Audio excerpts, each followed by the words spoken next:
Hi ನಮಸ್ತೆ, ಹೇಗಿದ್ದೀರಾ ಎಲ್ಲರೂ? ತುಂಬ ದಿನ ಆಯಿತು ಅಡುಗೆದು ವಿಡಿಯೋ ಮಾಡಿ. ಇವತ್ತು ಒಂದು ಚಿತ್ರಾನ್ನ, ಮಸಾಲೆ ಚಿತ್ರಾನ್ನ ಹೇಗೆ ಮಾಡೋದು ಅಂತ ತೋರಿಸ್ಕೊಡ್ತೀನಿ. ತುಂಬ ರುಚಿಯಾಗಿರುತ್ತೆ, ತುಂಬ ಚೆನ್ನಾಗಿರುತ್ತೆ. ಮಾಡೋಣ ಬನ್ನಿ. ನೋಡಿ, ಮೊದಲಿಗೆ ತೆಂಗಿನಕಾಯಿ ತುರಿ ನಾನು ಒಂದು ಇಬ್ರಿಗೆ ಮಾಡ್ತಾಯಿದ್ದೀನಿ ಇವತ್ತು. ನೋಡಿ, ಇಷ್ಟೇ ಒಂದು ಇಡಿಯಷ್ಟು ತೆಂಗಿನಕಾಯಿ ತುರಿ. ನಿಮಗೆ ಎಷ್ಟು ಬೇಕು, ಎಷ್ಟು ಜನಕ್ಕೆ ಬೇಕು ಅದರ ಮೇಲೆ ಜಾಸ್ತಿ ಮಾಡ್ಕೊಳ್ಳಿ. ಖಾರ ಇದು ಸ್ವಲ್ಪ ಕಮ್ಮಿ ಇದೆ, ಅದಕ್ಕೆ ನಾನೊಂದು 4 ಹಸಿಮೆಣಸಿನ್ಕಾಯಿ ತೊಗೊಂಡಿದ್ದೀನಿ. 4 ಹಸಿಮೆಣಸಿನ್ಕಾಯಿ, ಓಕೆನಾ? ನೋಡಿಲಿ, ಶುಂಠಿ ಒಂದು ಇಂಚಷ್ಟು ತೊಗೊಂಡಿದ್ದೀನಿ, ಓಕೆನಾ? ಶುಂಠಿ, ಬೆಳ್ಳುಳ್ಳಿ ಒಂದು 5-6 ಇಸ್ಲು ಬೆಳ್ಳುಳ್ಳಿ ಅಷ್ಟೇ. ಸ್ವಲ್ಪ ಹಾಕೋಬೇಕು, ಎಲ್ಲ ಜಾಸ್ತಿ ಹಾಕೋಬಾರ್ದು, ಸ್ವಲ್ಪನೇ ಹಾಕೋಬೇಕು. ನೋಡಿ, ಕರಿಬೇವಿನ ಸೊಪ್ಪು ಸ್ವಲ್ಪ, ಜೀರಿಗೆ 1 ಸ್ಪೂನ್, ಒಂದು ಅರ್ಧ ಸ್ಪೂನ್ ಜೀರಿಗೆ. ನಿಮಗೆ ಎಷ್ಟು ಬೇಕೋ ಅಷ್ಟು ಹಾಕ್ಕೊಳ್ಳಿ. ಜೀರಿಗೆ ಅರ್ಧ ಸ್ಪೂನು ಜೀರಿಗೆ. ಇದನ್ನು ರುಬ್ಕೊಂಡು ಬರೋಣ. ಈಗ ನೋಡಿ, ನೀರು ಹಾಕ್ತೀರಾ ಈ ಥರ ರುಬ್ಕೋಬೇಕು, ತರಿಯಾಗೆ ಈ ಥರ ರುಬ್ಕೋಬೇಕು. ನೀರು ಹಾಕಬೇಡಿ, ಒಂಚೂರು ನೀರು ತಾಕಿಸ್ಬಾರ್ದು, ಯಾಕಂದರೆ ಚಿತ್ರಾನ್ನ ಅಲ್ವಾ ಮಾಡ್ತಾ ಇರೋದು, ಅದರಿಂದ.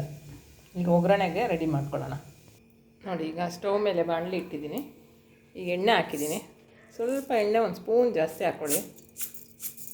ಸಾಸಿವೆ ಹಾಕ್ತಾಯಿದ್ದೀನಿ. ಸಾಸಿವೆ ಚಟಪಟ ಅಂದಮೇಲೆ ಕಡಲೆಬೇಳೆ, ಉದ್ದಿನಬೇಳೆ ಹಾಕೋಣ. ನೀವೇನು ಚಿತ್ರಾನ್ನಕ್ಕೆ ಮಾಡ್ತೀರೋ ಅದೇ ರೀತಿಯೇ ಇದನ್ನು ಸ್ವಲ್ಪ ರುಬ್ಬಾಕ್ಬಿಟ್ಟು ಮಾಡ್ಕೋಬೇಕಷ್ಟೆ. ಚೆನ್ನಾಗಿರುತ್ತೆ ಟೇಸ್ಟು, ಮಾಡ್ಕೊಳ್ಳಿ. ನನಗೆ ತುಂಬ ಇಷ್ಟ ಆಯಿತು, ಎಲ್ಲರೂ ಇಷ್ಟಪಡ್ತೀರ, ಆ ಥರ ಟೇಸ್ಟ್ ಇದೆ. ಒಂದೊಂದು ಥರ ಮಾಡಿಕೊಂಡ್ರೆ ಚೆನ್ನಾಗಿರುತ್ತಲ್ವ.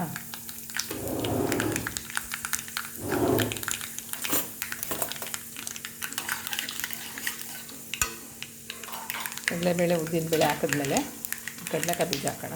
ನೀವು ಕಡಲೆಕಾಯಿ ಬೀಜನ ಹುರಿದ್ಬಿಟ್ಟು ಬೇಕಾದರೂ ಹಾಕ್ಬೋದು ಮೇಲ್ಗಡೆ. ನಾನು ಕಡಲೆಬೇಳೆ, ಉದ್ದಿನಬೇಳೆ ಜೊತೆನೇ ಸ್ವಲ್ಪ ಫ್ರೈ ಆಗಲಿ.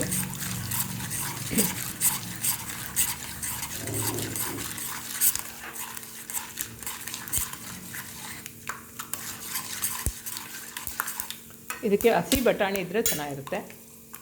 ಹಸಿ ಬಟಾಣಿ ಇಲ್ಲ ಅಂದರೆ ಪರವಾಗಿಲ್ಲ. ನಾನಿವತ್ತು ದಪ್ಪ ಮೆಣಸಿನ್ಕಾಯಿ ಇತ್ತು, ಅದರಿಂದ ದಪ್ಪ ಮೆಣಸಿನ್ಕಾಯಿ ಹಾಕಿದ್ದೀನಿ. ನೋಡಿ, ಈರುಳ್ಳಿ, ದಪ್ಪ ಮೆಣಸಿನ್ಕಾಯಿ, ಕರಿಬೇವಿನ ಸೊಪ್ಪು, ಮತ್ತು ಒಗ್ಗರಣೆಗೆ ಸ್ವಲ್ಪ ಇದು ಬೇಯಲಿ. ಕಡಲೆಕಾಯಿ ಬೀಜ ಸ್ವಲ್ಪ ಕೆಂಪಗೆ ಬೇಯಲಿ. ನೋಡಿ, ಈರುಳ್ಳಿ ಹಾಕೋಣ. ಈರುಳ್ಳಿ ಒಂಚೂರು ಸ್ವಲ್ಪ ಕೆಂಪಗಾದರೆ ಸಾಕು.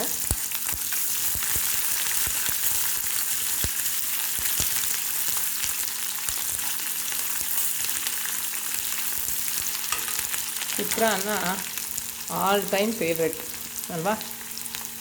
ಆ ಮಳೆಗಾಲದಲ್ಲಂತೂ ಚೆನ್ನಾಗಿರುತ್ತೆ, ಯಾವಾಗಾದರೂ ಚೆನ್ನಾಗಿರುತ್ತೆ. ಚಳಿಗಾಲದಲ್ಲಿ, ಮಳೆಗಾಲದಲ್ಲಿ ಚಿತ್ರಾನ್ನ, ಚಟ್ನಿ, ಅದ್ರ ಜೊತೆ ವಡೆ ಇದ್ರಂತೂ ಸೂಪರ್.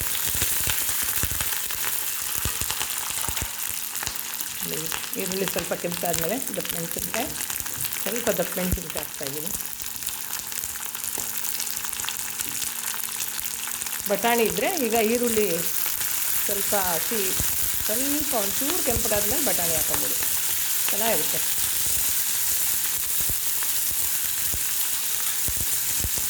ಸ್ವಲ್ಪ ಮೆತ್ತಗೆ ಬೇಯಲಿ. ನೋಡಿ, ಬೆಂದಿದೆ.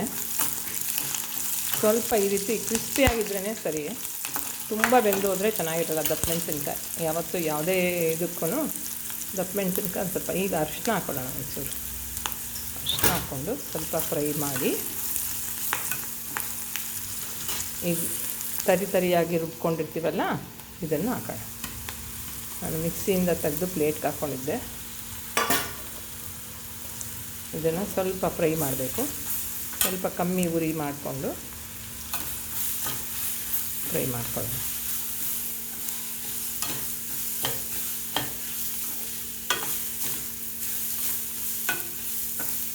ಅದಕ್ಕೆ ನಾನು ಸ್ವಲ್ಪ ಎಣ್ಣೆ ಜಾಸ್ತಿ ಹಾಕಿರೋದು. ಸ್ವಲ್ಪ ಫ್ರೈ ಮಾಡ್ಕೋಬೇಕು, 1-2 ನಿಮಿಷ ಫ್ರೈ ಮಾಡೋಣ. ಈಗ ಒಂದು ಸ್ವಲ್ಪ ಉಪ್ಪು ಹಾಕೋಣ. ನಿಮ್ಗೆ ಎಷ್ಟು ಬೇಕೋ ಅಷ್ಟು, ರುಚಿಗೆ ತಕ್ಕಷ್ಟು ಉಪ್ಪು ಹಾಕೋಣ. ಸ್ವಲ್ಪ ಫ್ರೈ ಮಾಡೋಣ. ತೆಂಗಿನಕಾಯಿ ಅಲ್ವಾ, ಸ್ವಲ್ಪ ಕೈ ಬಿಟ್ರೂ ಅಂಟ್ಕೊಂಬಿಡುತ್ತೆ. ಸ್ವಲ್ಪ ಫ್ರೈ ಮಾಡಿದ್ರೆ ಆಯಿತು. ಆ ಘಮ ಬರಬೇಕು.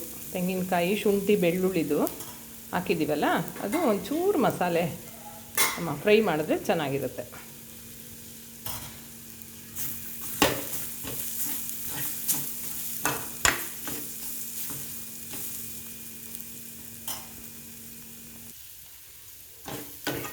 ಈಗ ನೋಡಿ ಇದಾಗಿದೆ.